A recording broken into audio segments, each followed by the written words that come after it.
Yes, okay. Good good evening everyone. How's everyone and how was the weekend going your from your end? I want to be sure if you guys can hear me. And I think this class now we can actually start this class now since I think I've gotten the a good number of people in the class already. So how's everybody's weekend and how was the week also? Last week, how okay, yeah, we're going to a new week tomorrow. So I can actually it's good to say last week because we're in the evening already in Nigerian time. So I hope everybody's fine. I hope you are all enjoying your weekend. I hope uh, there's no challenge or the other. And from your own, from individual ends, I hope you guys are learning to the fullest. Use last week to learn because that was what last week was supposed to be for. So I hope you all use the free week to learn because this week is not going to be very easy. Well, is a long week ahead, and I know we're introducing JavaScript, which I know my colleague has spoken about, and so I believe everybody is fine. In summary, I'm also starting JavaScript this week. It started last week actually, but we're going fully like deep diving into JavaScript this week to know the almost all the crooks and nooks in JavaScript and let us just go.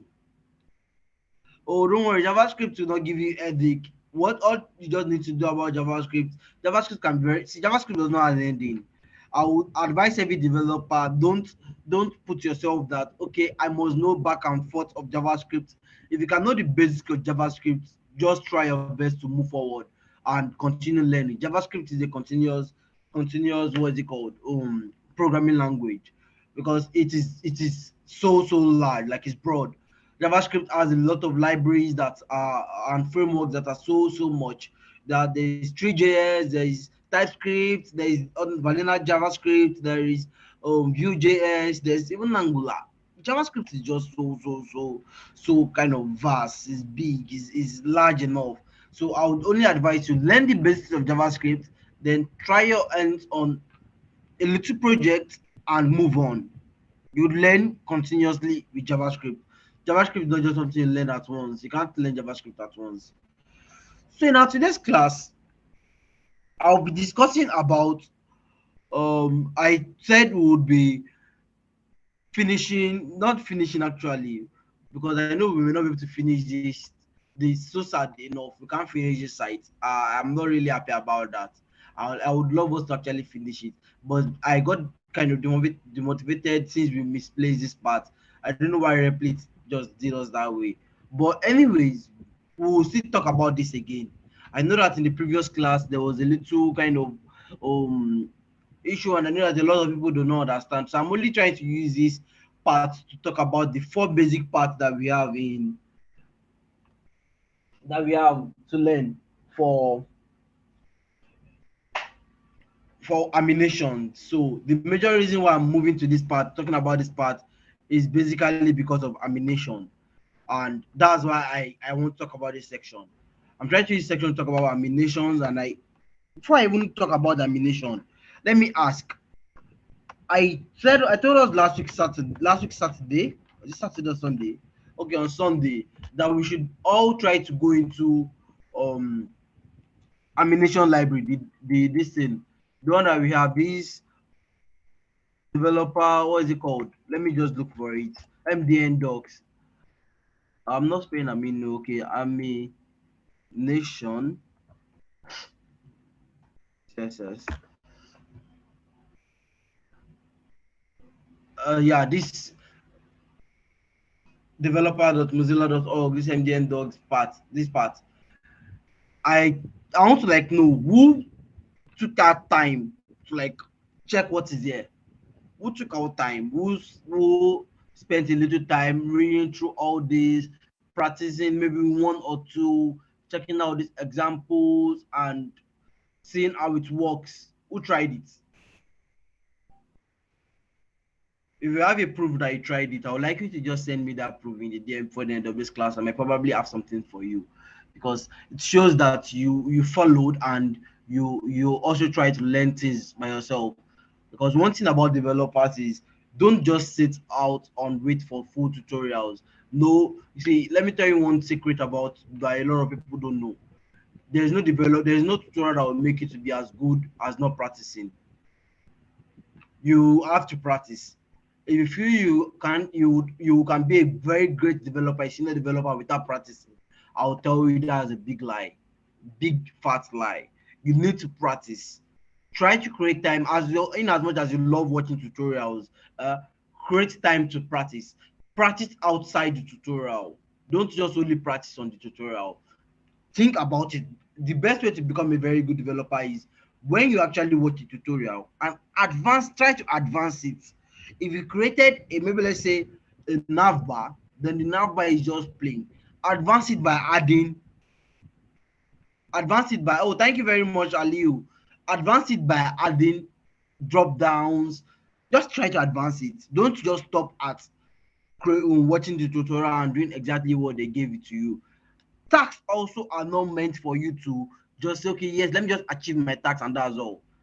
At your other part of it, see how you can improve that task. Improving that task will give you more confidence about what you are doing. But if you feel just that tutorial will be enough, I'll tell you that's a big fat lie. So try your possible best.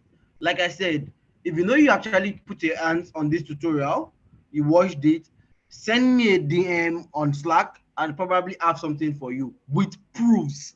When I say proofs, that means you probably did something about it. And I will not say, and the time for this is just between this class to the end of this class. So if you like, go and copy.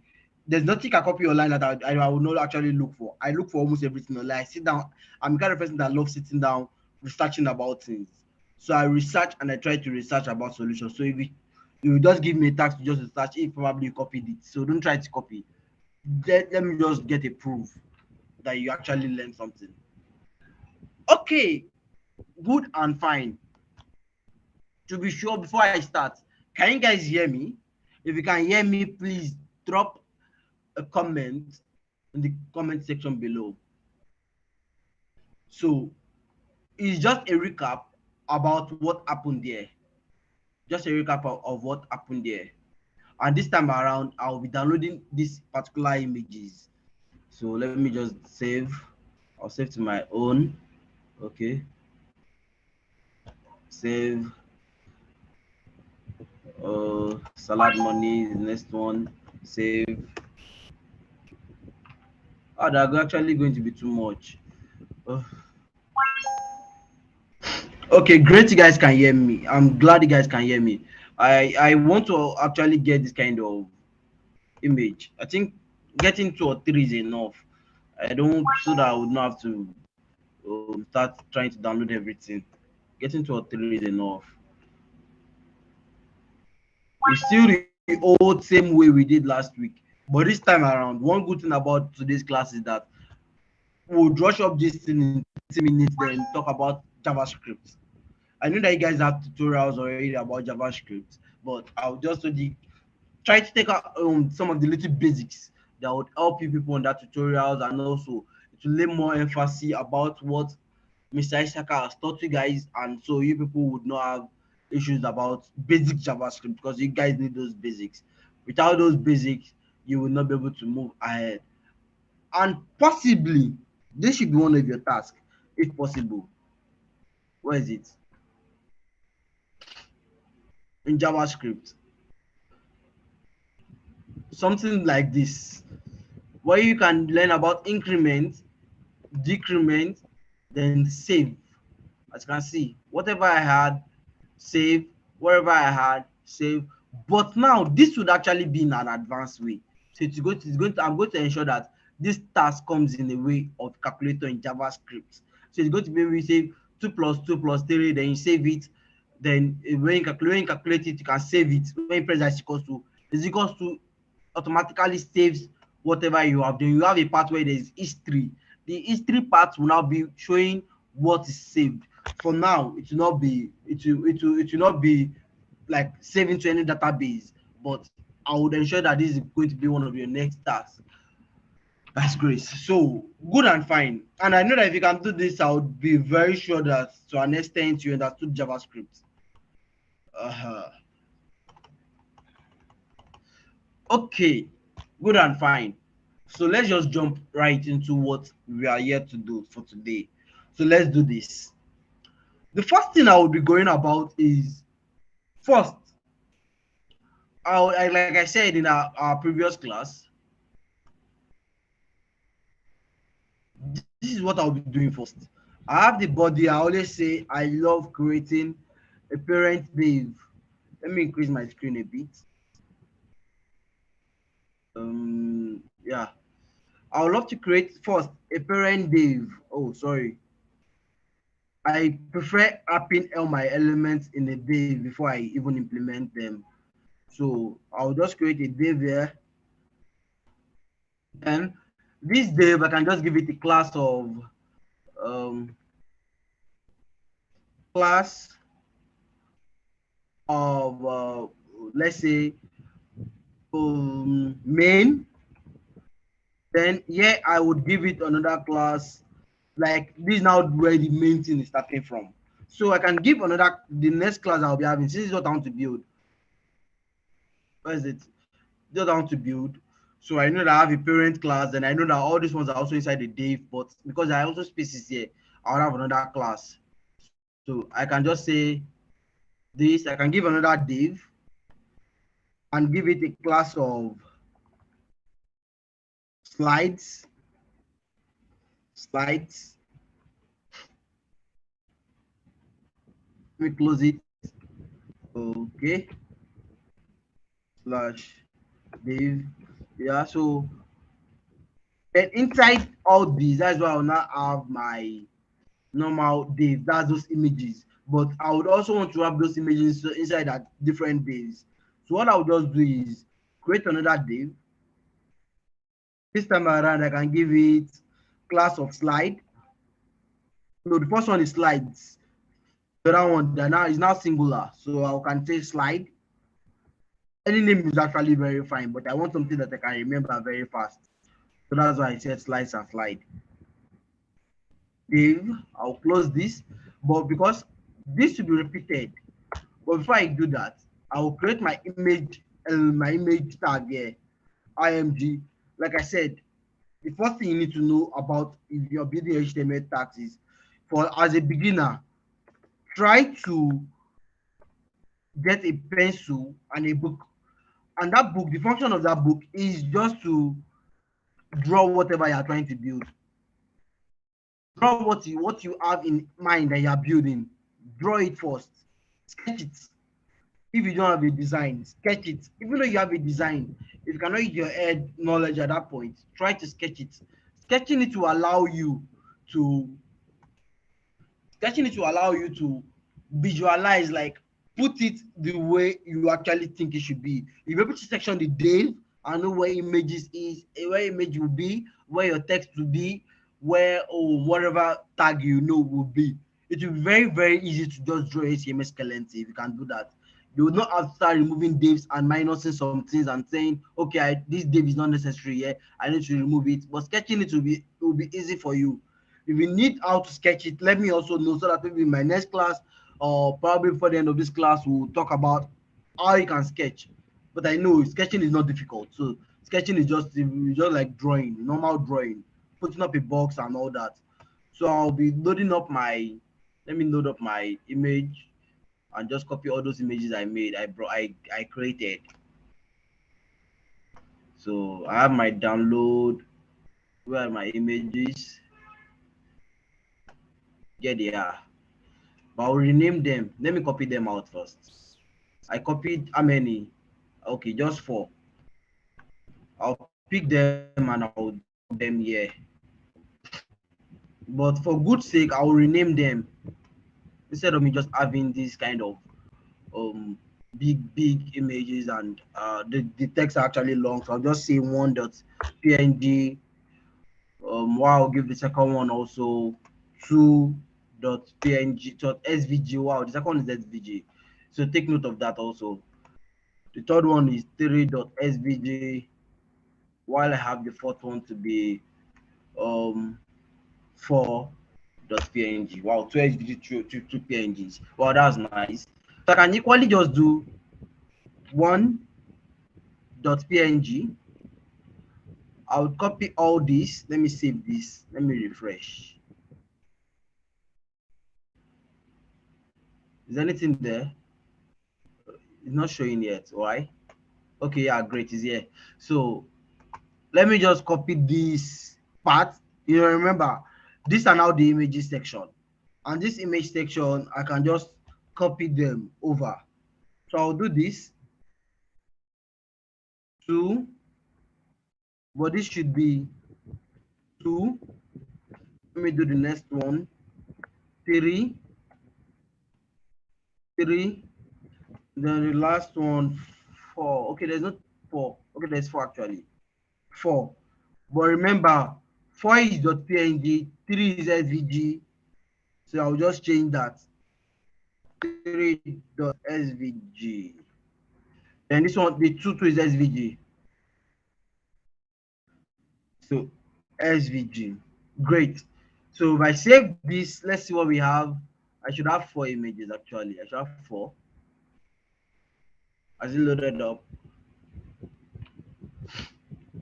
It's still loading.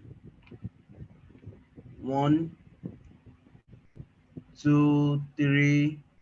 Actually, that 4. The fourth one is actually displaying in a white kind of way. So what I can do now is let me just copy all these 4 and I'll replicate them again from here to here, because I know that I need more of them. So I'll just come down here and paste. I pasted it like 5 times. You can paste it multiple times. But if I had images, I would have not pasted like this. I would have just used them once, and that would be all. Okay, good and fine. So I have this now. Then it has also been shown that I have this my link to my CSS already, which is very, very fine for me. So I'll just drop this here. Great. Yeah, Chiamaka, yeah, like wireframes. You are drawing like wireframes. I just saw that. Great. Yes, like wireframes. Okay. So now I've done the HTML part. I don't need anything in my HTML part again. So I can just equally remove this. I don't really need it. Then I can just give my body. Oh, sorry, body. The body of the HTML actually. I'll give it a display flex, so that just for nothing, not actually doing anything, and it's not really useful for now. Justify content center. It's not doing anything. If I save it, you'll not see any effect in it. So don't bother actually. See, let me just show you so that you don't just think it's a necessity when you're building. It's not doing anything. It's not a necessity when you're building anything. You don't really need it.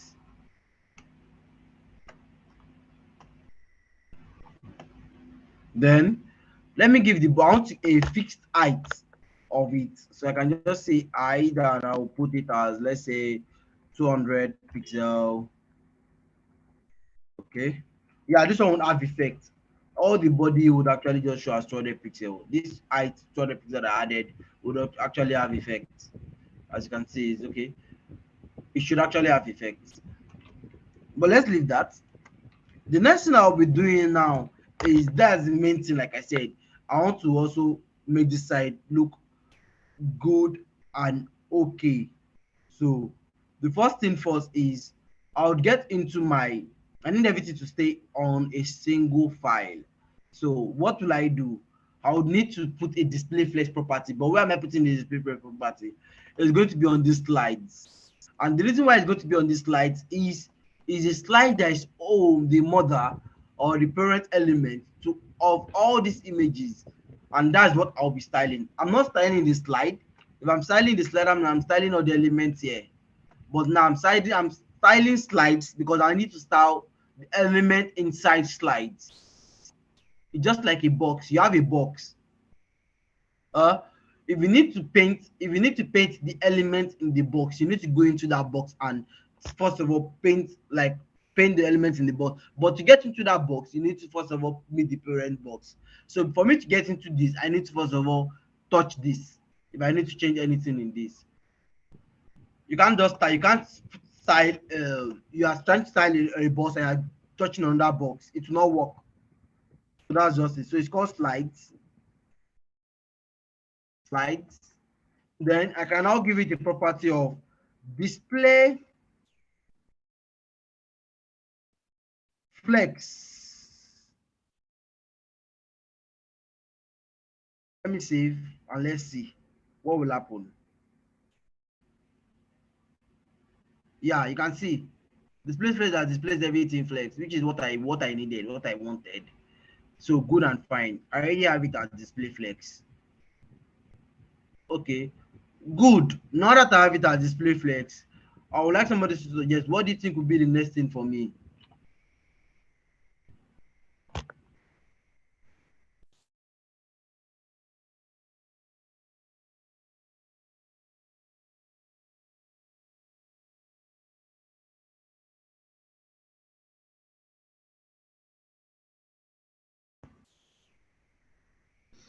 Okay, good and fine.